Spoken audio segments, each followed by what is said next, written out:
Hello everybody. जैसा कि आप सब आज देख पा रहे होंगे, आज मैं आपको एक ऐसे टॉपिक पे चर्चा करूंगा जिसके विषय में आप सब हमेशा से ही इंटरनेट पर या यूट्यूब चैनल पर अलग अलग रूपों में देखते आते होंगे, जहां पे बहुत सारे यूट्यूब में आपको वीडियो दिखाया जाता है कि कैसे इंटरव्यू में प्रश्न पूछा जाता है।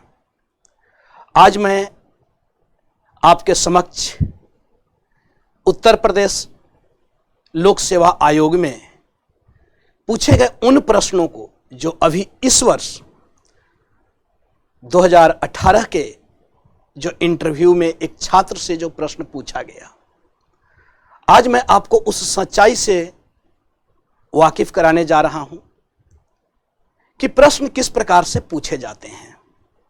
क्योंकि आप सब YouTube चैनल पर देखते होंगे या अलग अलग जो इंटरव्यू सेशन जो चलता है, जिसका कोई तारतम्य नहीं होता है कि प्रश्न पूछने का पैटर्न क्या है और क्या होना चाहिए। तो आज हम लोग उन महत्वपूर्ण जो हर एक स्टूडेंट की लालसा होती है कि वह आयोग के उस कक्ष में पहुंचे और इंटरव्यू वह दे।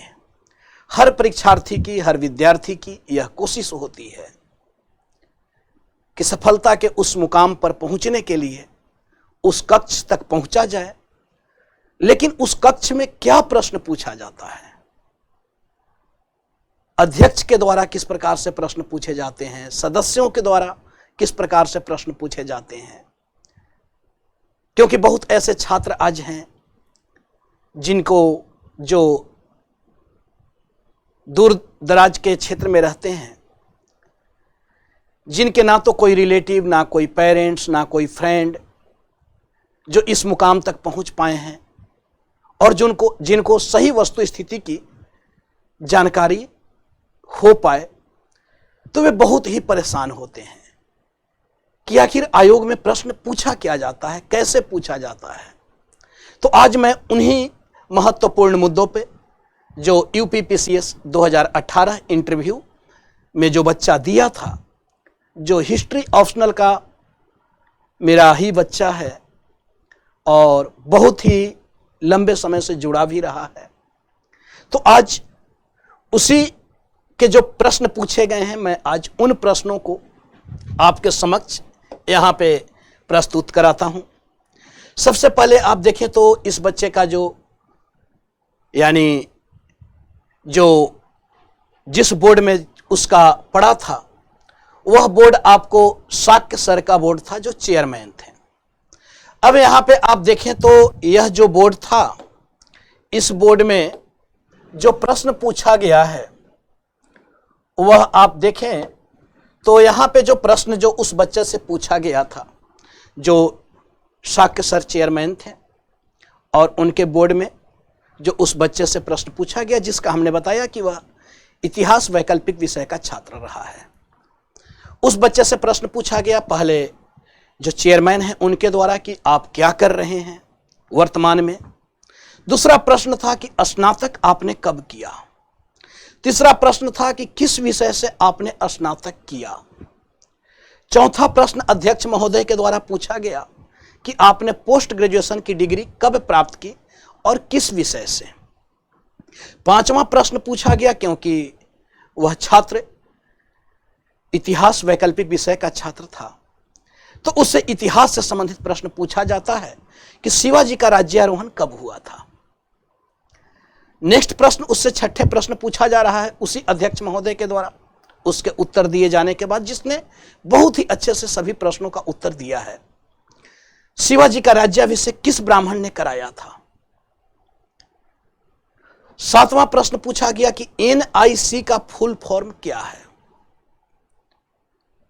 आठवां प्रश्न पूछा गया कि HTML का फुल फॉर्म क्या है, जो एक प्रकार से कंप्यूटर से C++ कोर्स से संबंधित है।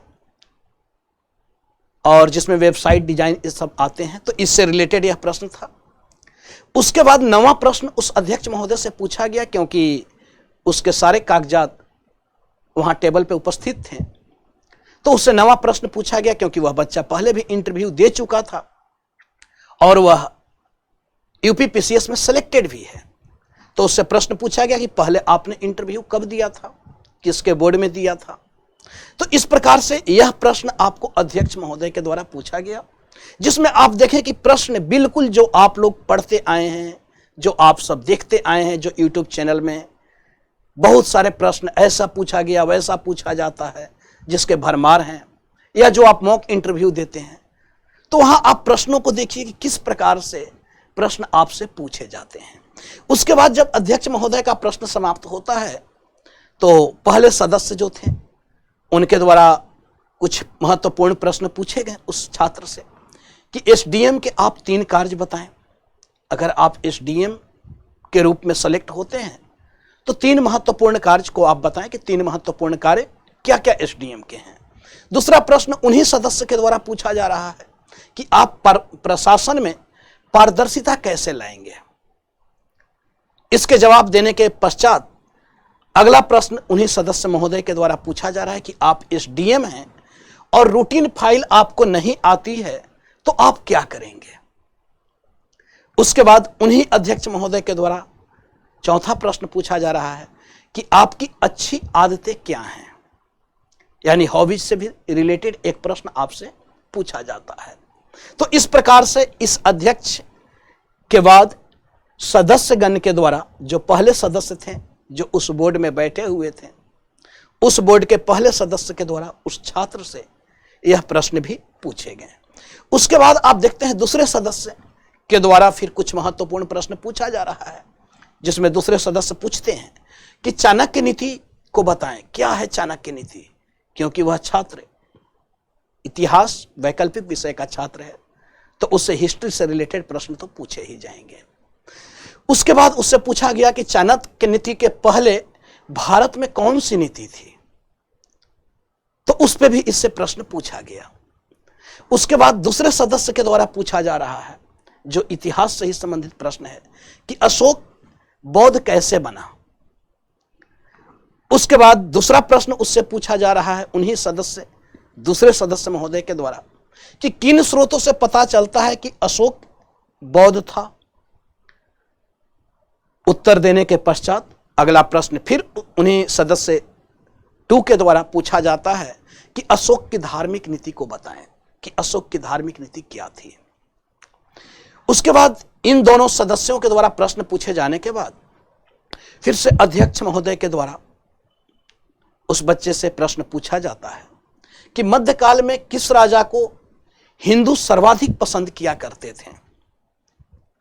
उसके बाद इसके जवाब देने के पश्चात अध्यक्ष महोदय के द्वारा दूसरा प्रश्न पूछा जा रहा है, क्योंकि शिवाजी से संबंधित प्रश्न पूछे गए थे, तो उनके माइंड में कुछ चीजें चल रही थी शिवाजी को लेकर, तो वह भी अपनी जिज्ञासा को प्रकट करते हैं।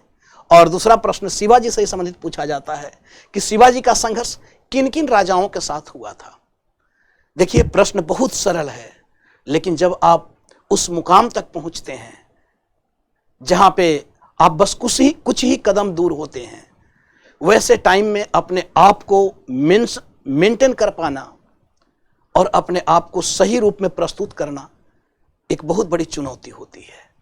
तो बच्चों, यहां आप जो देखते हो YouTube चैनल में और जो मॉक इंटरव्यू में जो अलग अलग प्रश्नों को, बेतुके प्रश्नों को, उससे इसका कोई लेना देना नहीं है। आप अपनी सही रणनीति को फोकस करके और आप जो भी वैकल्पिक विषय को रखे हैं उसको फोकस करके आप अपनी पढ़ाई को जारी रखें।